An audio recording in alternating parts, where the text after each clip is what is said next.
Harvey bakal mengubah drop zone-nya dan mendapatkan hasil yang maksimal tentunya. Bakal kita langsung saksikan di round kedua map Purgatory, Baby Mbun dan juga Evong Skui, silakan. Alright, ini dia untuk round kedua kita tentunya di area Purgatory yang dimana untuk garis pesawatnya cukup lumayan adil.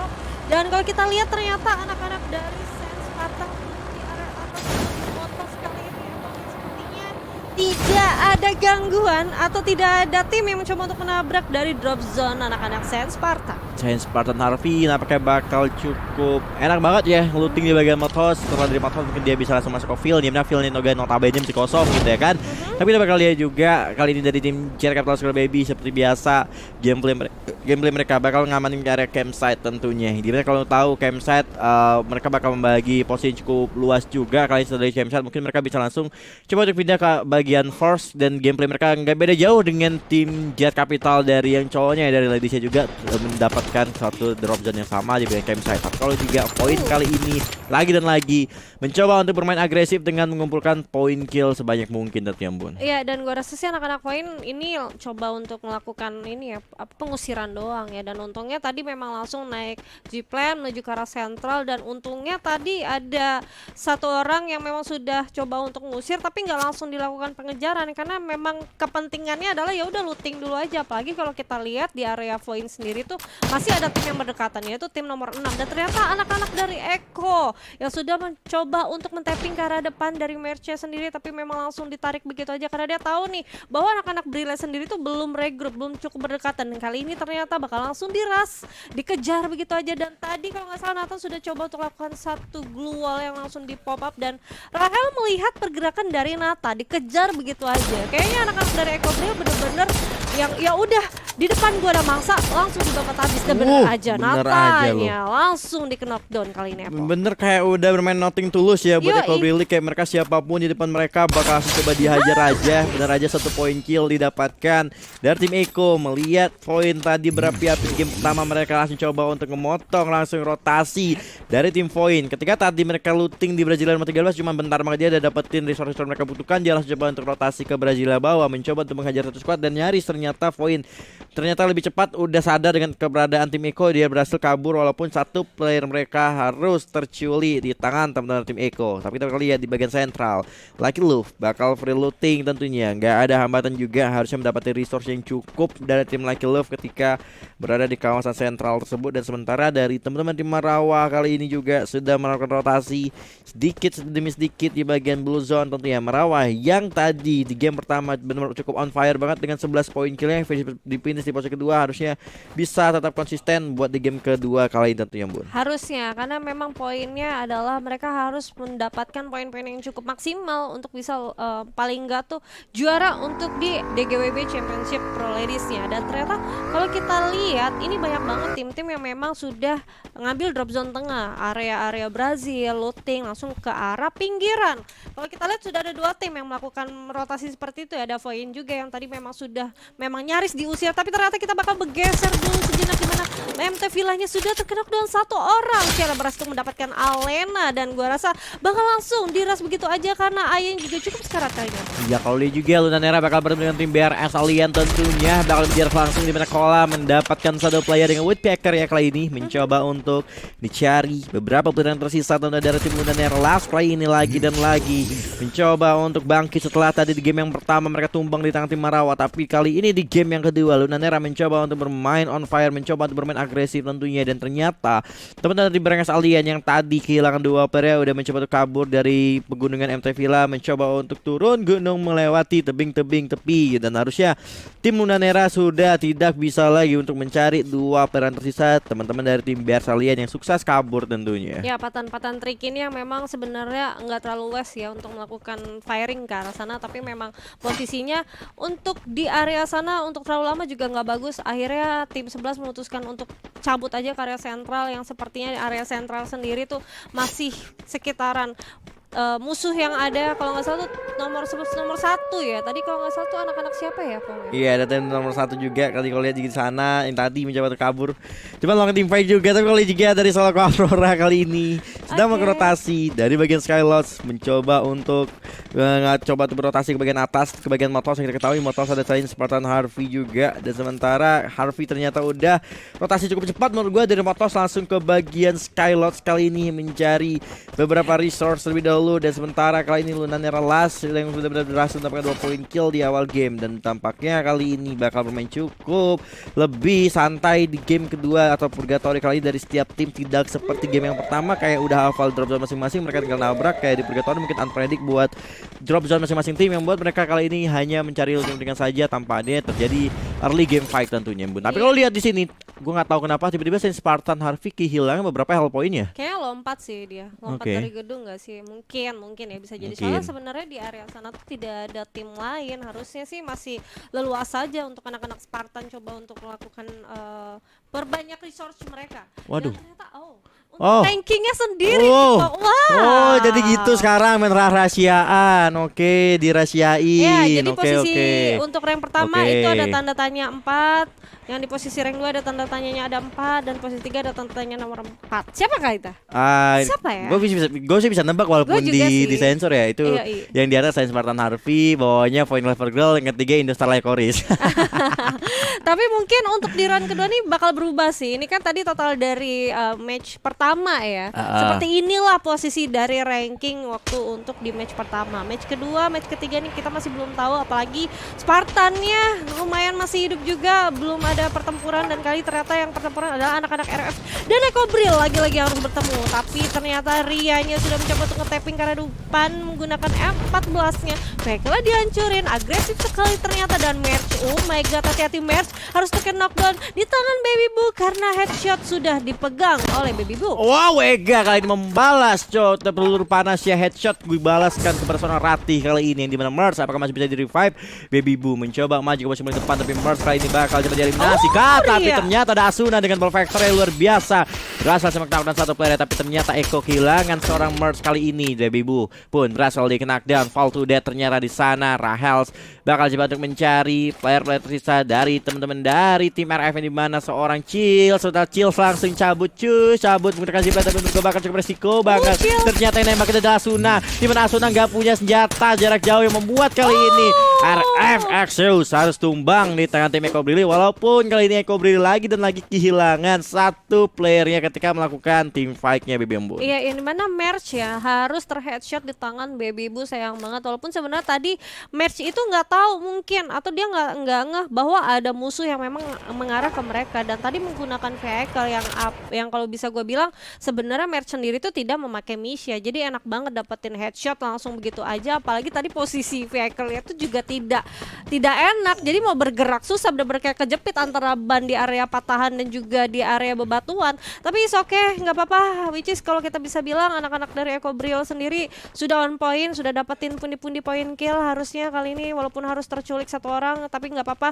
3 orang masih cukup kuat harusnya sampai ke mid game, karena ini masih zona pertama yang dimana hanya satu tim aja yang sudah terpulangkan, Pong, karena masih ada 11 tim, 40 yang alive dan masih survive paling enggak sampai ke late game nanti. Iya, harusnya masih bisa juga survive buat ke late game nanti. Dan kalau lihat juga tadi benar kayak Eko kehilangan satu player, but it's okay ya. Tapi sementara RF kali ini kehilangan momentum juga, menurut gue bakal cukup sulit. Tapi di sisi lain, Void dan Eko kembali bertemu di sana, di mana Kenma berhasil mendapatkan seorang Rahels dan berhasil langsung dieliminasi begitu saja tentunya. Kan ini Void benar-benar kayak ngincer banget ke arah tim Eko, karena mereka tahu mereka kali ini sedang butuh poin eliminasi, yang tentunya tim Eko kali ini kehilangan satu player, membuat mereka harus bermain dengan 2 player. Tapi sementara Kagura kali ini mencoba untuk memberikan perlawanan dengan tim Eko, walaupun menerima beberapa damage juga lumayan sakit. Tapi menurut gua posisi dari poin gak cukup diuntungkan, karena bakal berhadapan dengan tim Solo Cocoon Toxic yang mencoba untuk melakukan firing dari arah rumah batu dan juga rumah kuning. Kali ini poin nampaknya benar-benar terpojok, tersandwich habis-habisan.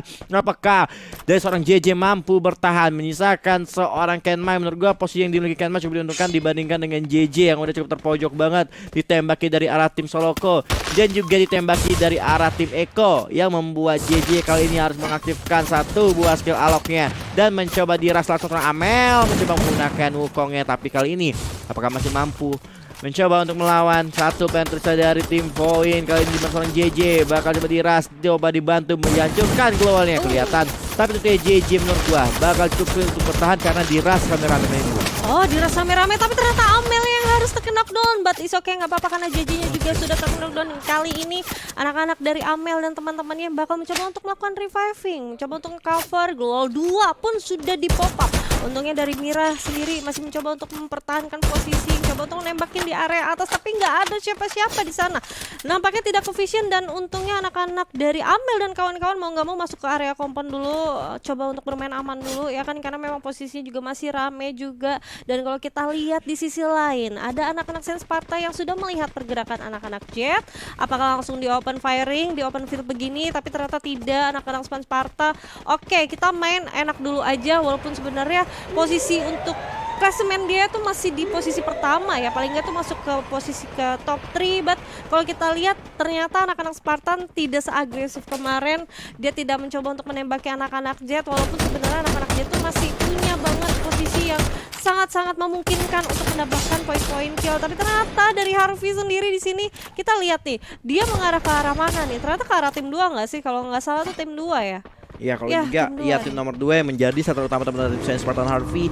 Saint Spartan Harvey sepertinya mereka harus membayar kesalahan mereka di game yang pertama. Kali ini mereka harus bermain lebih objektif lagi, bermain lebih sabar lagi dibandingkan untuk melakukan tim fight yang tentunya di grand final hari kedua dari setiap tim bermain lebih safe. Lihat aja zona kedua hanya satu tim yang baru tumbang, artinya kali ini mereka mencari poin dan mungkin buat di game kedua di grand final hari kedua juga. Para kali lu lihat Marawa bakal bertemu dengan teman-teman dari tim Indo Starlight Courier, salah satu tim top 3 pada hari ini juga. Apakah IDS mampu bertahan? Tapi menurut gua IDS ini dia kesalahannya menurut gua yang sering dilakukan teman dari IDS, selalu melakukan split.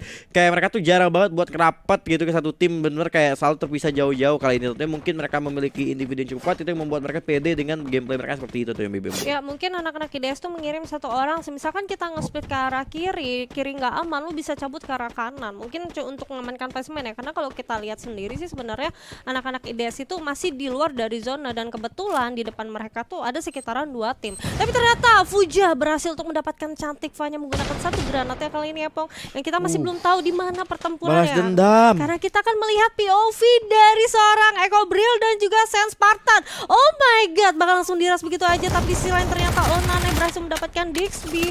Alright, dari anak-anak Echo Bril tersisa 2 orang aja. Asunanya kesulitan dan Asuna berhasil mendapatkan satu knockdown dari Nge-end. Alta, dan langsung di end begitu aja. Wow, 7 poin kill didapatkan kali ini. Eko benar-benar tim Saint, tapi Asuna bakal diras langsung membutuhkan bantuan. Asuna teriak-teriak, Ega bantu, tapi dia Ega tidak bisa membantu tentunya kali ini, di mana itu 3 pair dari tim Saint Spartan tuh strong buat dilawan. Tapi tentunya kali ini tim Eko dapatin 7 poin kill, tapi menurut gua placement yang gak cukup diunggulkan karena ini menyisakan 11 tim aja. Apakah Dewi Fortuna bakal berpihak kepada seorang Ega? Kali ini tentunya masih berpihak, ternyata Eko masih diberikan keselamatan, masih diberikan kehidupan tentunya. Sementara kita bakal lihat juga lagi loh yang bertemu dengan tim Marawa Glory kali ini, di mana Siva terkena beberapa damage juga dan seorang Onana yang menggunakan Whitpacker ya kali ini, tapi belum membuahkan hasil apapun. Sementara kali ini Marawa terdisplay masih survive juga. Zona yang ketiga bakal mengecil dalam beberapa detik lagi, dan sementara kali ini Jet Capital yang bertemu dengan tim Eko. Eko lolos dari tim Jump Spartan, shot. tapi ya harus tumbang di tangan tim Jet Capital Sugar Baby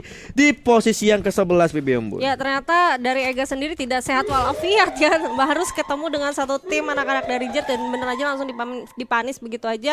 Dan sebenarnya anak-anak dari Jet nih, yang aku suka anak-anak dari Jet, dia tuh tidak ikut campur dalam pertempuran manapun, even itu masih di early-nya, walaupun mereka masih potensi bisa dapetin atau nge-secure beberapa poin. Tapi ini dia coba ngamankan satu kompon aja dengan cukup aman. Posisi dari setiap apa ya, jalan masuk dari kompon mereka tuh benar-benar dijaga sama anak-anak dari Jet. Kalau kita lihat ada 2 rumah yang memang sudah diamankan, dan itu harusnya cukup kesulitan untuk teman-teman atau tim lain atau tim musuh yang bakal ke arah mereka sih nggak akan cukup tenang ya. Apalagi kalau kita lihat posisinya sendiri itu masih ada patahan yang dari atas yang mungkin akan ngeciduk musuh lain yang coba untuk mengusir pertahanan dari Jet. Tapi ternyata kalau kita lihat juga ada anak-anak dari Mila dan kawan-kawan yang memang sudah mendengar satu steppingan yang cukup rame di bawah sana. Tapi ternyata Marwa juga harus bertemu kali ini Epong bersama Onana dan kawan-kawannya. Dan tentunya kali ini tim fight bakal terus berlanjut di bagian beraju di nomor 13. Kali ini kalau lihat Huja bakal terkena oleh seorang Shiva, tapi tidak Onana bakal jadi mencari celah untuk memberikan perlawanan lagi. Di mana kali ini Onana bakal terus memberikan beberapa tekanan juga, tapi sementara kali ini Onana berhasil langsung menumbangkan tim Marawa di posisi yang ke-10 tentunya. Dan sementara kali ini BRS dan juga tim Lunanera bakal mencoba untuk mencari celah kembali untuk melakukan team fight-nya, yang dimana kali ini Vira dan juga Kola berhasil knockdown satu player dari tim BRS, dimana Micha cukup sekarat Skylar langsung menuju ke 1 buah glow dan berhasil di finish oleh tim Soloko kali ini ternyata. Sementara kali ini di Arema 7 menyisakan 2 tim saja. Saint Spartan Harvey masuk ke dalam circle keempat tentunya. Kali ini Soloko Aurora mencoba untuk join dua fight-nya juga, tapi menurut gue posisi dia memiliki cukup sulit. Saints mendapatkan 1 player di sana, Bu. Iya, dan ternyata Etin berhasil untuk secure 1 kill-nya, dan gue rasa sepertinya dari anak-anak Spartan bakal coba objektif untuk langsung diras begitu aja. Oke, dan kita bisa lihat ternyata Etin harus terknockdown, gak tahu di belakangnya ada orang, dan kali ini bakal langsung digerus begitu aja. Riwo banget pertempuran untuk jarak seperti itu, apalagi di sini Kenma langsung digerus, ditembak, ditekan gitu aja. Max 7 ya ditutupin, coba untuk revive, ternyata nggak bisa dan masih ketahuan juga, dan Kenmanya harusnya cukup sekarat juga, apalagi posisinya benar-benar ditunggu. Dan kali ini sudah terjadi penumpukan di area Brazil, yang dimana untuk sekarang zona keempat masih cukup rame, 8 tim, 19 orang yang left, dan kali ini CL berhasil untuk nge-secure beberapa poin kill kali ini. Yap, aduh luar biasa banget Kenma diras 2 player dari tim dari Saints, gak keter-ketir ya, mereka 2 player yang harus tumbang di tangan dia sendiri. Tapi kalau juga kali ini Lucky dengan cukup baik setup yang dimiliki ketika berhadapan dengan tim Jet Capital Square Baby, apakah mampu bertahan dari gempuran dari tim Lucky. Dan seperti yang gue bilang, setup mereka udah cukup baik, mereka tadi melemparkan flash freeze dan juga Grant yang membuat Jet cukup kesulitan ketika untuk melakukan pertahanan satu rumah tersebut. Di mana kali ini Eksa bakal terjatuh, Tiara melakukan jump shoot, Leona memberikan perlawanan, berhasil dapetin 1. Leona coba muter ke belakang, mencoba melakukan ending tapi belum bisa menggunakan VS, coba ditekan lagi, Leona juga tumbang, Jet Capital Square Baby tumbang di posisi yang ke-8. 7 tim tersisa, 9 poin kill untuk tim Lucky Luke di game kedua kali ini, Baby Embun. Iya, tapi ternyata Lucky Luke masih ngeliat 1 musuh di depannya, tapi untuk untuk oke, tapi kalau biru Matrix dulu lah, dan kita bakal sendiri. Bebarengan melewati jendela tapi harus tercungkur akhirnya dari seorang Mila, dan kali ini Vira bakal mencoba untuk melawan. Alok sudah diaktifkan, di jump shot dicari di mana kabur musuh berada, dan kali ini Faisya bakal coba untuk melawan, ditembakin gitu aja dualnya, dan untuk dari 1 orang coba melakukan ending, nice banget. RA kali ini menyisakan 3 orang aja, bakal coba objektif masuk ke dalam zona tapi ditembak dulu, tapi gak bisa. Sakit banget zonanya, dan untungnya dari musuhnya juga ngeh bahwa di belakang masih ada orang, dan berhasil untuk dipulangkan gitu saja ya, Pok. Lucky Luke your kill tentunya, masih lengkap dengan 4 player ya juga, ternyata udah kehilangan 1-3 tentunya, walaupun mau di mereka bertiga, tapi setidaknya masih dengan 11 poin kill mereka dapatkan, di mana posisi dari musuh-musuh mereka hanya sekitar 2 player saja, 1 player saja, seperti seorang Kenma, seorang lone survivor dari tim Point Clever Girl. Kali ini benar-benar cukup sulit banget, tapi setidaknya dia masih bisa masuk ke top 3. Menurut gue ini juga cukup baik banget buat tim Point Clever Girl. Dan sementara di atas dia ada Lunanera mencoba untuk juga nembakin ke bagian ke arah poin terlebih dahulu. Kenma seperti ya bakal tersungkur oleh Circle, tapi kali ini Lucky Luke udah cukup berani menembak seorang Shell, mendapatkan 1 player. Vira tersisa sendiri mencoba memberikan perlawanan, tapi menurut gue bakal sulit. 12 poin kill didapatkan, on the way to 13 poin kill kah. Kali ini seorang Onana langsung maju ke depan, di mana Vira akhirnya berhasil dijatuhkan, dan buya untuk tim Lucky Luke di game yang kelima di GWIB Championship. Wow, luar biasa, 13 poin kill ditambah buya berarti 25